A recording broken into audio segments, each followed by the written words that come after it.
بسم اللہ الرحمن الرحیم۔ شروع کرتا ہوں اللہ کے نام سے جو نہایت مہربان رحم والا ہے۔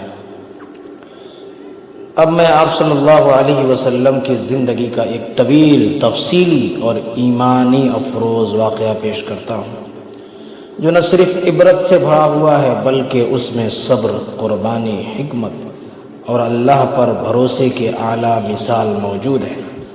آئیے سنتے ہیں۔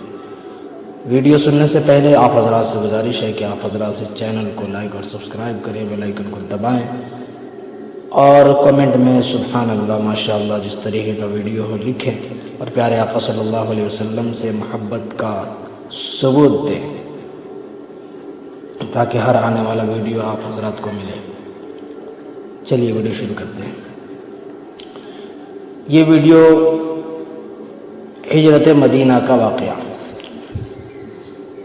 نبی کریم صلی اللہ علیہ وسلم نبوت کا 13واں سال، مقام مکہ مدینہ۔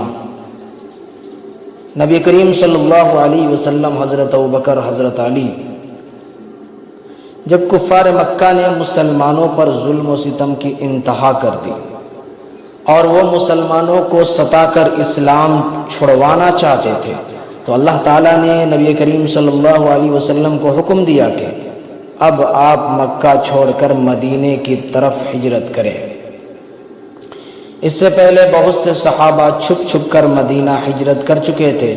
کفار کو جب معلوم ہوا کہ اب محمد صلی اللہ علیہ وسلم بھی مدینہ جا سکتے ہیں تو انہوں نے ایک خفیہ سازش تیار کی۔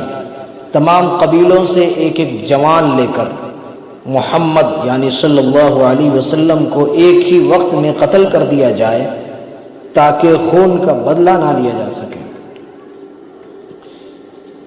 نبی کریم صلی اللہ علیہ وسلم کی حکمت عملی، حضور صلی اللہ علیہ وسلم نے حضرت علی کو اپنے بستر پر سلا دیا تاکہ کفار کو دھوکہ ہو کہ نبی کریم صلی اللہ علیہ وسلم ابھی گھر میں موجود ہیں، اور خود رات کے وقت حضرت ابوبکر صدیق رضی اللہ تعالی عنہ کے گھر پہنچے۔ وہاں سے دونوں نے غار سور کی طرف ہجرت کا آغاز کیا۔ غار سور مکہ سے جنوب کی طرف تھا، یعنی مدینہ کی مخالف سمت۔ یہ دشمن کو گمراہ کرنے کے لیے کیا گیا۔ غار سور میں 3 دن تک دونوں بزرگ غار میں چھپے رہے۔ حضرت ابوبکر رضی اللہ تعالی عنہ کے بیٹے رات کو خبریں لے دیتے، بیٹی حضرت اسماء رضی اللہ تعالی عنہ کھانا لے کر آتی اور ایک چرواہا بکریوں کو اس طرف لاتا تاکہ قدموں کے نشان مٹ جائیں۔ ایک دن کفار غار کے منہ تک پہنچ گئے۔ حضرت ابوبکر رضی اللہ تعالی عنہ پریشان ہوئے اور کہا اگر وہ نیچے دیکھ لیں تو ہمیں دیکھ لیں گے۔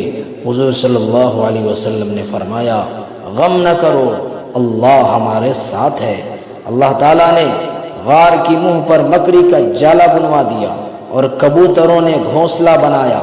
کفار سمجھے کہ کوئی اندر نہیں گیا اور واپس چلے گئے۔ مدینے کا سفر۔ تیسرے دن حضرت ابوبکر صدیق رضی اللہ تعالی عنہ کے ساتھ مدینے کا سفر شروع کیا۔ راستہ لمبا اور دشوار گزار تھا، کبھی پہاڑ، کبھی ریگستان۔ حضرت ابوبکر رضی اللہ تعالی عنہ بار بار اونٹ سے اتر جاتے، حضور صلی اللہ علیہ وسلم کو آگے کرتے، پیچھے دیکھتے کہیں دشمن نہ آ رہا ہو۔ راستے میں ایک جگہ آپ صلی اللہ علیہ وسلم ایک عورت کے گھر قیام کیا۔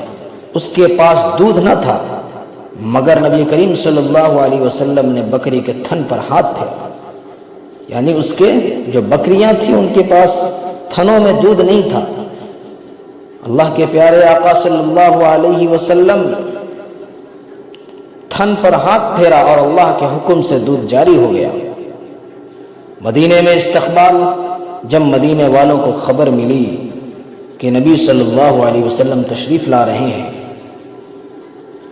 مرد، عورتیں، بچے سب گھروں کی چھتوں پر چڑھ گئے، خوشی سے نعرے بلند ہونے لگے۔ طلع البدر علینا، ہمارے افق پر 14ویں کا چاند طلوع ہوا۔ حضور صلی اللہ علیہ وسلم مدینہ میں حضرت ابو ایوب انصاری کے گھر قیام فرمائے۔ اس واقعہ کے تعلیمات صبر اور توکل۔ نبی صلی اللہ علیہ وسلم نے دشمن کے سازش کے باوجود اللہ پر بھروسہ رکھا۔ دوسرا، دشمن کو دھوکہ دینا نہیں بلکہ بچاؤ کی اعلیٰ تدبیر اختیار کرنا ہے۔ دوستی کی مثال، حضرت ابوبکر رضی اللہ تعالی عنہ کی قربانی، محبت اور وفاداری بے مثال ہے۔ اللہ کی مدد، جب انسان خالص اللہ کے لیے نکلتا ہے اللہ معجزے دکھاتا ہے۔ اللہ تعالیٰ ان باتوں کو سن کر ہمارے دلوں کو ایمان کی روشنی سے منور کرے۔ دوستوں، اس ویڈیو کو لائک اور شیئر کریں۔